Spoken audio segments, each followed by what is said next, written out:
Yerp, you know what time it is. It's time for the spring update details, and I know I'm late on this, but I have good reason. I have a life, so yeah. Anyway, the spring update details are here, folks. Like I said, I'm a bit behind when it comes to these update details, and I'm sorry about that.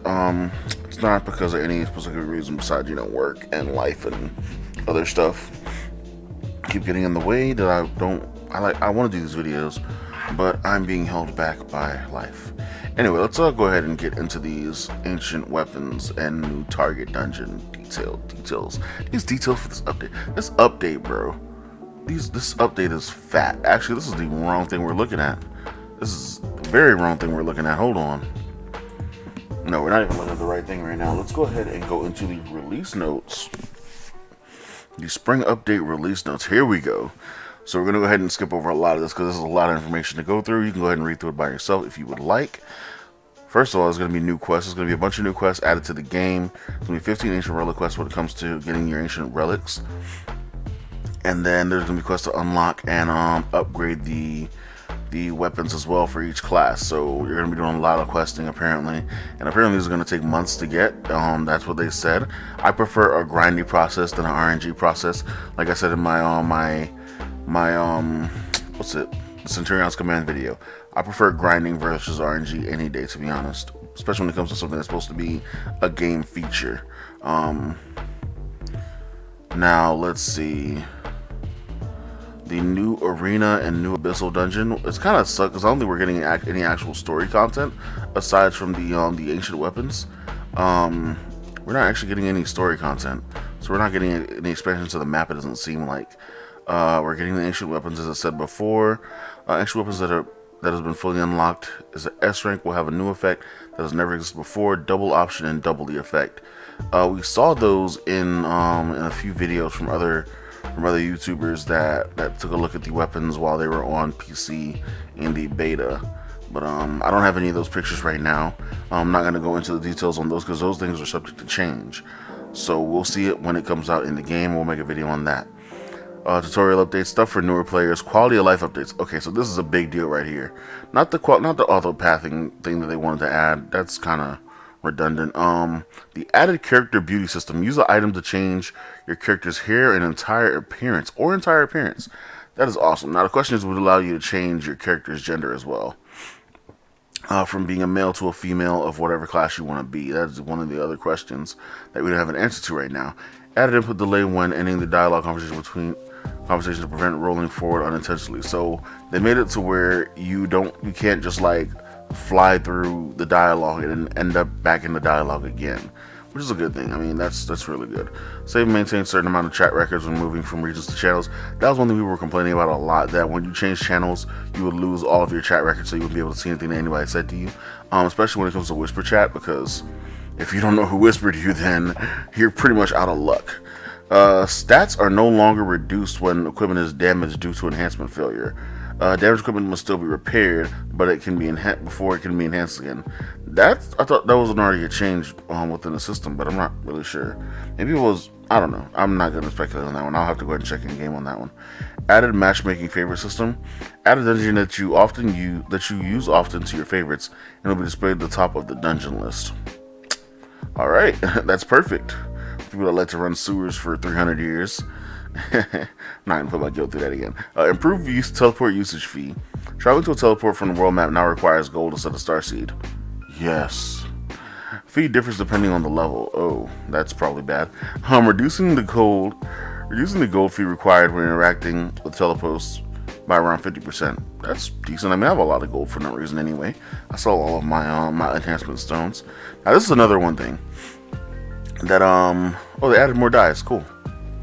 That's cool. Oh no, they added dies and contracts as subcategories. Never mind, not added more dies. Increase the limit of how many materials can be stacked. Normal materials cannot be stacked to 100, whereas special materials can be stacked to 20. So I'm thinking normal is the white materials, like say for instance fox eye. You can stack it to 50, you cannot stack it to 100. Whereas special, would that be the green or the blue? If it's the green, that's good as well. Oh no, I think the green already stacks to. I think the uncommon grade already stacks to 20. I'll have to check in game once again. Let's see, what else did they change that makes it really good for people? Oh, players will not be affected by resurrection sickness if they choose to resurrect the soul pyre after dying in the field. However, a certain amount of gold will be deducted. I don't die that often when it comes to that anyway. Gold is not deducted if one dies as a result of PK from another player. Alright, that makes that even better. You don't die when losing gold to PKers. There's a change here for PKers that's going to make a lot of people mad. Modified the level up reward given in mail and reward boxes from resurrection potions to a recovery potion. Okay, I guess that goes along with the resurrection sickness thing, so that's fine.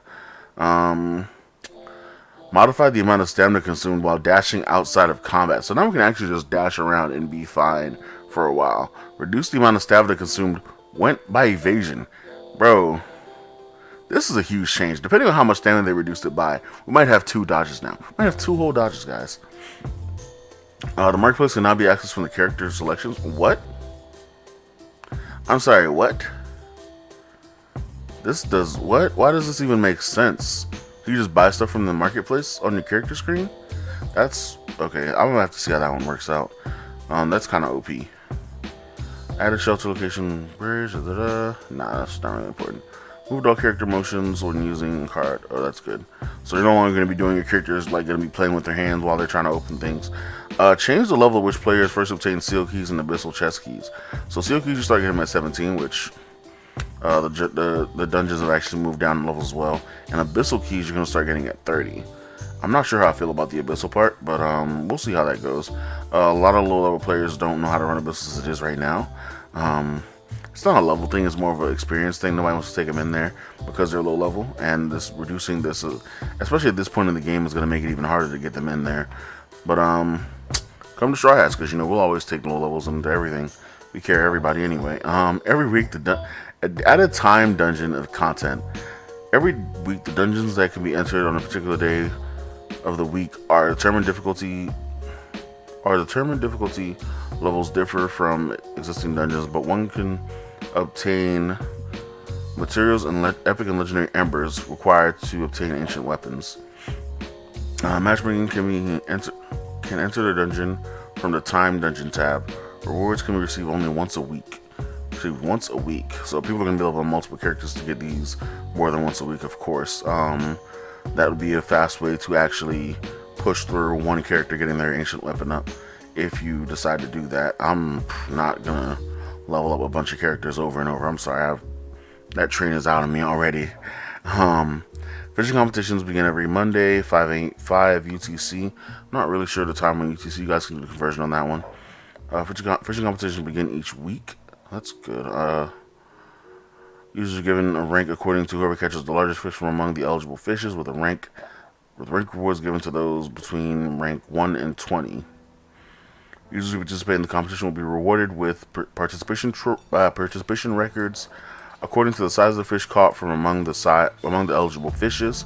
Alright, now we're coming down to the class and skill changes that are going to be taking place on this update. And this is a really big part for me because I'm happy about this. Combos for all classes have been changed from 3 buttons to 2. So I'm not really sure how this works. Someone explained it to me saying that instead of having to use R1, R2, and circle, we'll just have to use R1 and R2 now when it comes to combos. I'm not sure if that's how that's supposed to work. I'm not sure how it's going to be. We're going to have to see when it comes to the game coming out. I know I'm speaking fast, but that's kind of how I speak naturally, guys. I'm sorry. Especially with my current lifestyle. There are no changes to the composition or performance of the combos. Some of the combos related to UI have been modified. So they just changed the way that the UI shows the combos that you're doing when you're doing them. Modified so that if an attack creates multiple hits, the elemental damage is spread throughout according to the number of multiple hits. That's good. I added a system message when using class points without unlocking class level content. What? Even? I don't know what that means. Berserker adjustments. Fix an issue where Berserker would not receive PvP damage when the Centurion Command's Guillotine skill was upgraded to level 3. There's a big reason for this. I'm happy about this. Fix an issue where Berserker will freeze after using overpower skill. I've never had to deal with that. Fix an issue where when C's skill is used near a friendly NPC and then Berserker would face the NPC and execute the skill. I hate this. I hated this problem. This was around since Xbox Day One, where the berserker would randomly turn towards like a friendly person and just like or a person that's just running by and sees towards them instead of the entire thing that they were fighting, and it made fighting so much harder, especially in dungeons. Major adjustments: frostbound projectiles can now hit the target multiple times. Please no. Reduce the amount of damage dealt because the attack can be made multiple hit. Okay, that's better than. So then reduce the damage to offset the amount of damage it can put out. That's fine. Fix an issue where Centurion's command is Blizzard skill. I know the Centurion's command is pointing towards something big. I'm not gonna put it out there. I know you guys have already seen it. If you guys haven't seen it, then you're slowing behind on the news, but that's great for me because you're watching my video.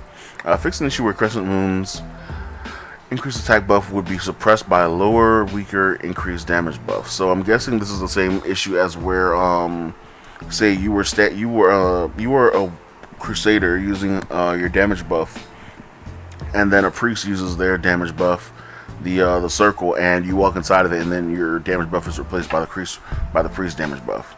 Whereas the Crusader's damage buff will be stronger. So the priest just rewrites it or overwrites it rather. I don't think it's actually strong. I think it's just the fact that it lasts without range. Without a minimum range like the priest one does, whereas the Crusader's damage buff has a pretty much AoE that's wide open, and there's no range limited to it. Ranger adjustments: change Ranger auto reload to activate 1 second after all arrows have been used. That's gonna slow down a lot of Rangers, to be honest. Change the effect of enhanceable effect vampiric mark from Nightwind and Centurion Command Blessing. Before, recovers HP by 1% of the damage, and a third party may also receive this effect. After, recovers HP 1.4% of damage. This effect is only applied to oneself, so only the Rangers are going to be healing with their mark from now on. This is going to change the dynamics of parties a lot, because Rangers were definitely needed because of their they were wanted because of their mark and their damage. Well, the heal from their mark and their damage buff from their mark.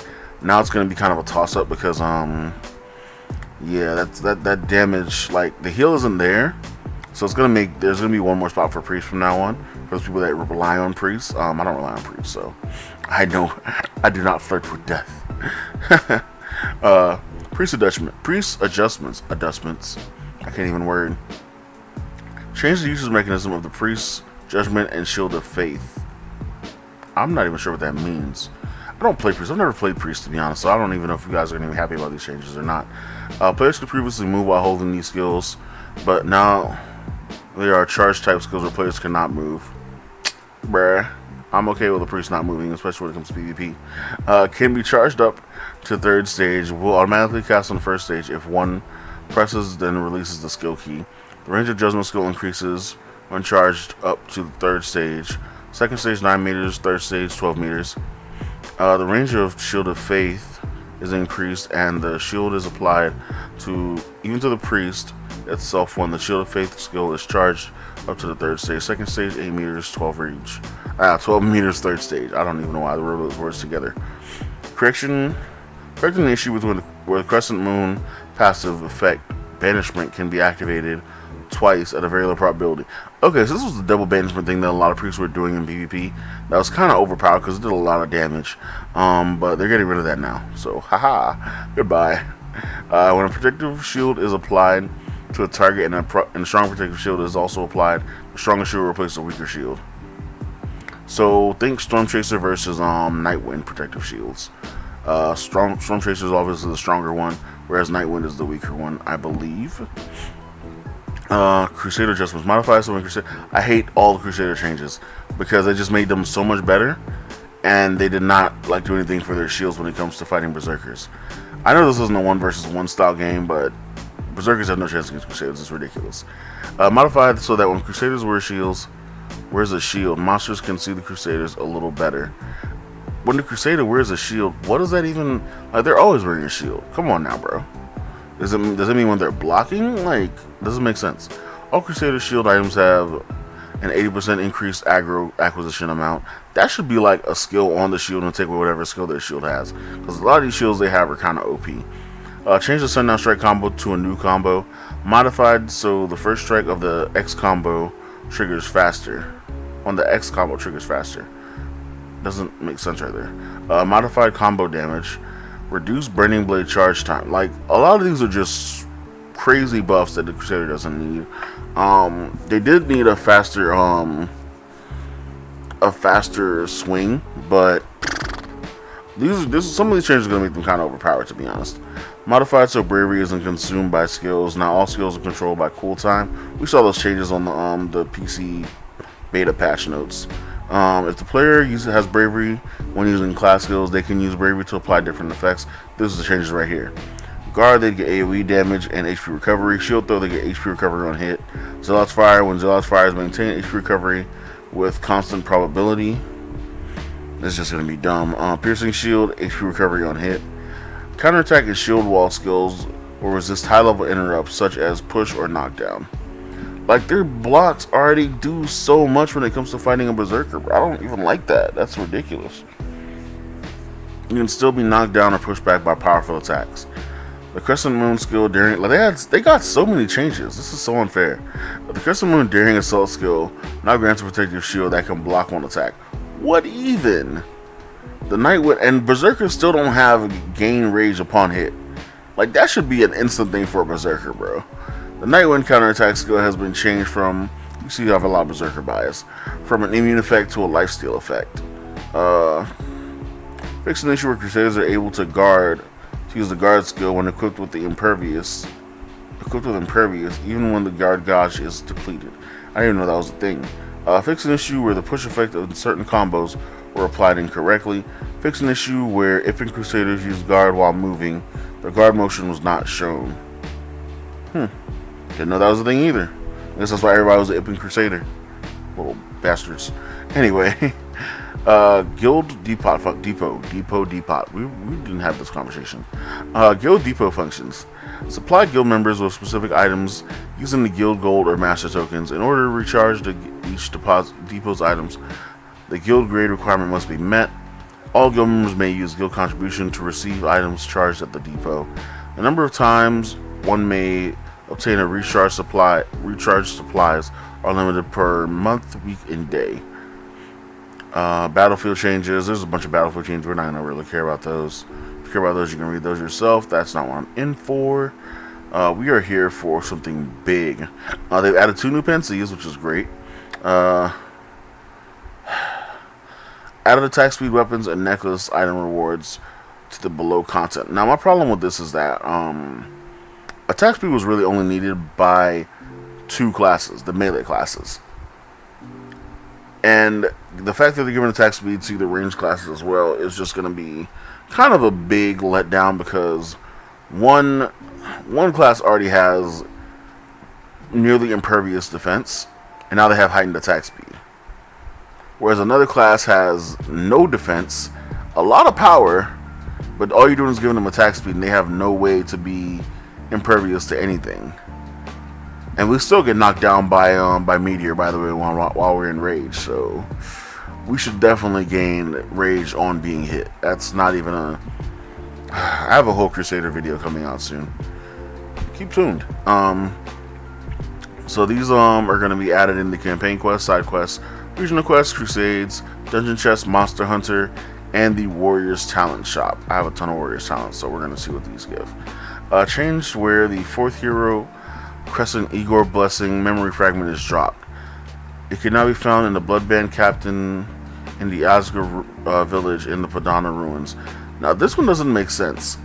This one I believe is the Crescent Moon blessing. I don't know where Crescent Igor, what the Igor came in from. I think it's supposed to be Crescent Moon, because we don't have a new blessing even listed on this whole entire list.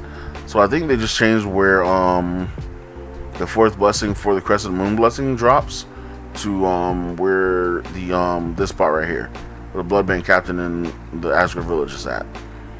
We're not sure about this. We're gonna have to go ahead and ask or wait to see what this is about. So PvP. Tristeza, Padana, Canis Mountains, and Canis Valley are no longer PK zones. So all those guilds and all those people that were loving their little PK on low levels, they have to move on now. The jungles and Bioran and Ostium, and what's the other place? I forgot the last place already. Wow, Ajalon, there we go. Those places are only PK zones now. And Ivory Dunes. But nobody goes to the Ivory Dunes. Nobody likes that place. But yeah, that's gonna shake up a few things because people don't like to. A lot of people didn't like to PvP at their level. They like to go around and PK at ghouls or PK at like some of the weird little spots that you could PK at in Tristeza. But now you got PK at your level, and that's not gonna be a thing because people are catching up now, and it's like the game is becoming a lot more fun now that people are catching up, especially when it comes to PvP. Change the location of one of our treasure chests. Added 3 teleports to areas in Navarra, Rufflaw territory, Navarra West Barrens, and the Rage main entrance. Don't even know what that means, man. The smuggler merchant now appears in Zenkala in the Ivory Dunes, and they removed a bunch of merchants in different areas listed here. There's like one more thing I want to go over because it's the biggest thing on here for me, and it's making me so hype. And I'm skipping over a lot of this because a lot of this is just removing NPCs and adding NPCs and changing around NPC spots, and it's just a lot of just not needed stuff that I didn't really care about, to be honest. I don't know why they're doing a lot of it. General Goods Merchants no longer sell Potion of Recovery 2, but will sell other potions instead. So there goes your Potion of Recovery 2, guys. Hopefully you stock up on those before they're gone. We're not sure what the other ones are going to be. If you use those Potion of Recovery 2s, I don't want to stock up on them now. Reduce the amount of monsters in Karzakor, the Crawling Labyrinth. Oh, that's the place where all those bugs are at. Ooh, goodness. A bunch of monster changes here. Quest changes here. Alright, so this is where we're going to go in. We're going to go in here. Perform Structure's prestige quests and added 9 new regional quests. I'm okay with this. Perform Structure prestige quests. So they're changing how the prestige quests are done. That's great. I'm okay with this. Any change is better than what we have right now. But hopefully they just don't bug it up and we get screwed over again. Adjust the quest goals for the Comrades of the Return of the King campaign quest. I think that's the quest right before you move out of Navarra, or right before you get your 3rd blessing, rather. Remove 3 campaign quests related to using recipes, crafting, and enhancing. At the Karzakor Amphitheater, okay. Change the level required to the Karzakor quest, defending the food wagon from 5 to 9. Increase the quest reward for the quest defend the food wagon in the region. What even? When performing the random inspection quest in the Ivory Dunes, if a player kills the Madame Guard, it is now reflected in the quest progress. Reduce the difficulty of some goals in the 3rd and the 4th campaigns. Due to this achievement, there have been. Sorry, I'm trying to highlight right here. I'm not even highlighting the first letter. Due to this character achievement, that the same goals may have had their difficulty lowered. The 3rd campaign is what we're all talking about here. This is where we get Centurion's Command. If I am correct, and I'm probably correct, they are removing the mount portion where you have to get the 12 map mounts from Centurion's Command. Because the RNG, I made a video about this like 3 days before this this actual thing came out, this notice came out, and then posted it 5 hours before the notice came out. Because I was kind of slacking off when it came to posting the video. And I posted it, and then my friend like tagged me like a few hours later. It was like 6 hours later. He's like, hey, look what happened. And he like clips out this part and sends it to me, and I'm like, wait, what? I was like, don't tell me this is legit. And he was like, yeah, man, they're changing the Centurion's requirements. I'm like, bruh, I just posted a video about this, how they should do this, not even 6 hours ago. And I had heard a rumor they were going to do this already, but I just wanted to go ahead and add fuel to the fire, to be honest, when it came to this. But yeah, so that's going to be really good. Like I said, things in this game, especially things that are like skills, content in the game that are like skills, your skill tree should not be tied behind RNG. It should not be blocked behind RNG in any way. None of the future skill trees, if we get any more, should be tied behind RNG. It's ridiculous to have a content piece in your game that is a core part of the game to be tied behind RNG. And that was a bad idea for them to do it in the first place. I'm surprised it took them this long to make that decision and come to that realization. I'm not sure if they came to the specific realization of that, but it should have been done in the first place. Modified so that fishing, this is all fishing stuff. Not really worried about fishing. More estate stuff. Bug fixes. So there's one big bug fix in here that a lot of people are not going to really realize. They are fixing the, where's it at? Right here. Fix an issue where the boss Isvelia and the Rulers of Mines halls are dead, where if the summon seeds are left alone or not stepped on, some monsters do not appear. These monsters are going to start appearing now. So you're going to see a lot of people not want to run Abyssal Hall of the Dead anymore, because this part made this part being bugged made running the dungeon super easy. So easy. Made it to where the last boss fight was just pretty much a cakewalk. The seeds that you step on, they deal damage over time, they slow you, and it just does a lot of stuff. And the mobs hit like trucks. So this is going to be a major part of that that's going to stop people from running Hall of the Dead Abyssal. Good luck, guys. I'm not going to lie. It was fun while it lasted, but get those runs in now. Fix an issue where Carnesia in the Nightspire dungeon resets, the entrance would not open. I'm not sure if I've ever run into that situation. They didn't do anything else with the Entropic Descent, so I'm guessing the dungeon is as is and is going to be as is. It is completable. We've run it a few times within my guild. I've run it with a few randoms, so it's completable and doable with randoms even without communications. So yeah, this Entropic Descent is here to stay, and get ready for Entropic Descent Abyssal whenever that comes out. Oh boy, that's going to be a tough run. So yeah, thanks guys for watching. Let me know what you guys think about this video, about the changes that are coming in the spring update. I'm kind of upset there's no new map expansion, no new areas to explore, and we don't even get the rest of the desert. Like, it's kind of a letdown that we don't get any extra content besides just a few quests and some changes to a few things. I wanted more areas to run through. I wanted more PvP content. I wanted guild wars. I wanted so much to come from the spring update. Maybe we'll get the summer update to be bigger and better. Maybe we'll get a roadmap. Who knows?